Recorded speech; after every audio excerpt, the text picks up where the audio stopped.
In April 2021, India faces a lethal second wave of COVID-19. Cases rise to over 3 lakhs a day. The demand for life-saving oxygen surges across the country.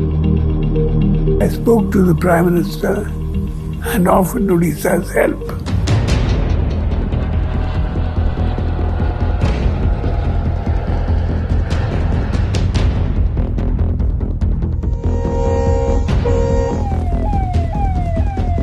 Sir, technical snag is resolved. Got vehicles accompany the tanker. COVID provided an opportunity for Odisha to be a part of a mission to save people's lives across the country.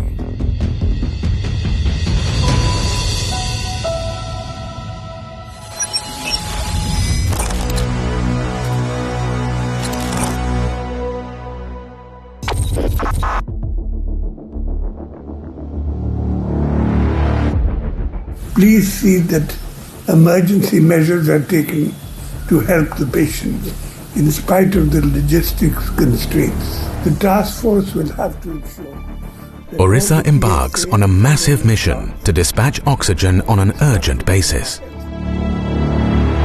A task force comprising government agencies and representatives from industries is set up quickly to execute this vision.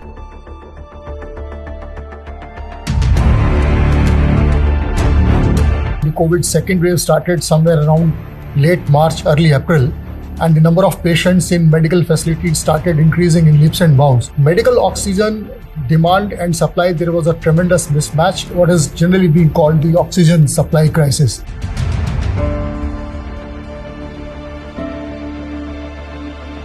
Amidst this grim situation, the central government asked states to divert industrial oxygen for medical use. Orissa swings into action.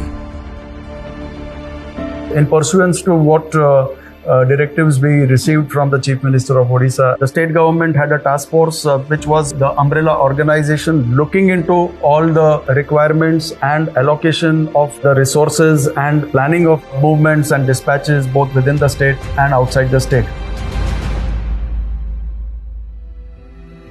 Orissa is the metallurgical hub of the country.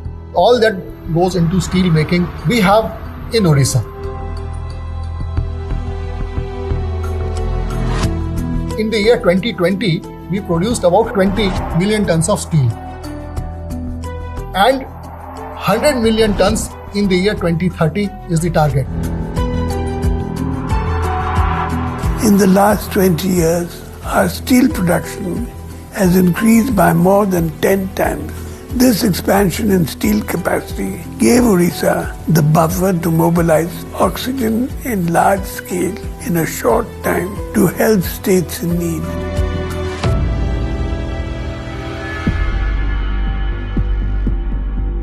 Orissa was in a unique position because these industries, they use industrial oxygen.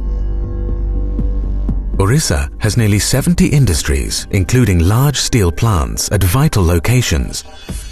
Steel plants use oxygen as part of their production process.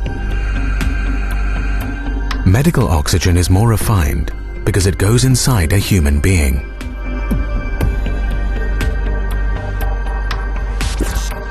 Liquid medical oxygen has a purity level of 99.5%. Transportation of LMO is immensely challenging. It requires cryogenic tankers to keep it stable at an extremely low temperature of -182 degrees Celsius. Through our dashboard, we have been monitoring this whole oxygen logistics for more than a month now, right from the time the second wave set in and the demand for oxygen had risen. And we have an elaborate system where we mapped each and every activity, right from the point where the LMO is manufactured, where 5 steel plants are there. Then the second level is that of the refillers. This LMO that comes from the production side is refilled in cylinders of different capacities. That's called the refilling stage or refilling stations. जैसा आप पीछे देख रहे हैं जो loading चल रहा है, ये -183 डिग्री टेम्परेचर में अभी लोडिंग चल रहा है। और हम लोग आर्मी की तरह दिन रात हम लोग सेवा देने के लिए यहाँ पे हैं, ताकि ऑक्सीजन में कोई दुविधा ना हो और पेशेंट तक हम लोग ऑक्सीजन पहुँचा सकें। ये हमारा पहला मोटो है, कोई भी पेशेंट हमारे लिए कोई भी दुविधा में ना आए। Government agencies, industries and individuals work hand in hand to ensure that the supply chain is unbroken. Empty tankers and cylinders that are needed for the oxygen to be filled are brought in from different parts of the country.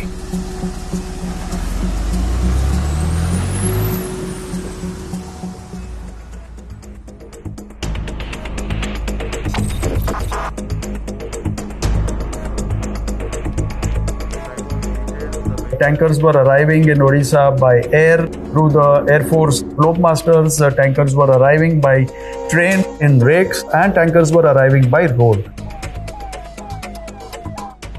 The tankers are escorted by teams of Odisha police to ensure unhindered movement from the loading points up to the state boundary locations. A green corridor is set up. Routes were mapped. On those routes, the bottleneck areas were chalked out, and arrangements were made to ensure that there is real-time monitoring of these locations. The police teams were primarily the ground-level mechanism to execute the tasks that are set out for us. मैं Linde का driver Ajay Kumar Singh oxygen भर के KPO Kalinga नगर से विशाखापट्टनम के लिए रवाना हो चुका हूं। मैं पूरे भारत में ऑक्सीजन का सप्लाई करता हूं। हमको मदद करने का ये मौका मिला। मैं उड़ीसा गवर्नमेंट और उड़ीसा प्रशासन का हार्दिक अभिनंदन करता हूं।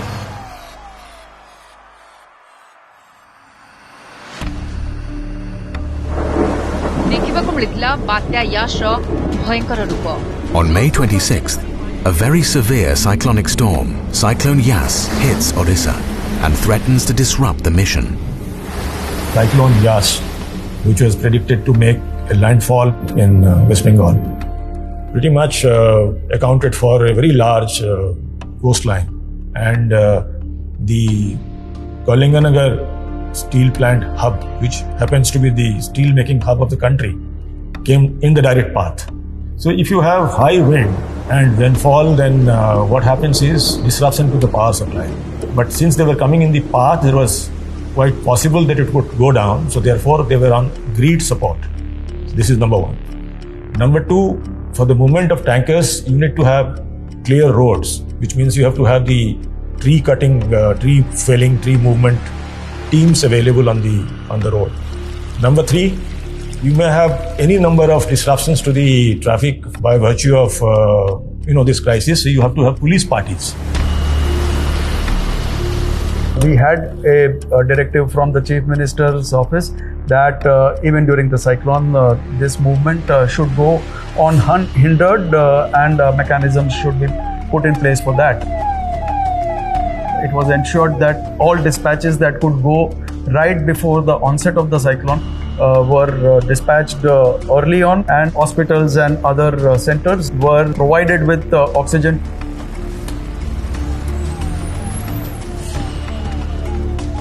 Sir, technical snag is resolved. Now ensure that escort vehicles accompany the tanker, alert everyone along the route. Today we got a panic call, and after getting instruction from our senior officer, we rushed to the spot and cleared all the line. Now we are here and we passed the vehicle, crossed the border. I am very much privileged to be a part of this special cell made to monitor all the vehicles who are carrying liquid medical oxygen. If you look at our daily transportation, on the day next to the cyclone, we had the third highest supply of oxygen even during the cyclone period.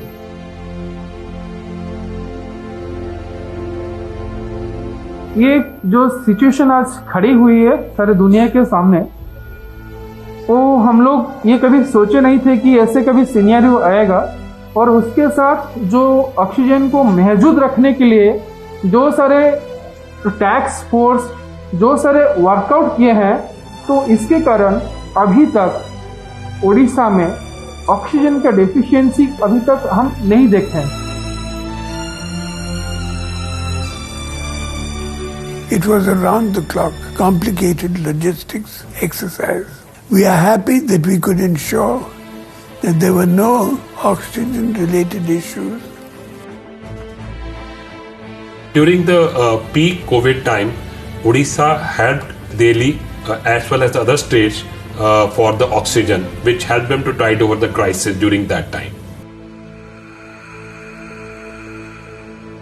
In the last 45 days, we have been able to transport more than 28,000 tons of liquid oxygen. Oxygen was not an industrial crisis. It was a humanitarian crisis. But an industrial capacity base could be used to solve a humanitarian crisis overnight. Saying that we are producing 20 million tons of steel in a year to saying that we are saving lives, I can't express it in words, the kind of satisfaction we had for our limited contribution.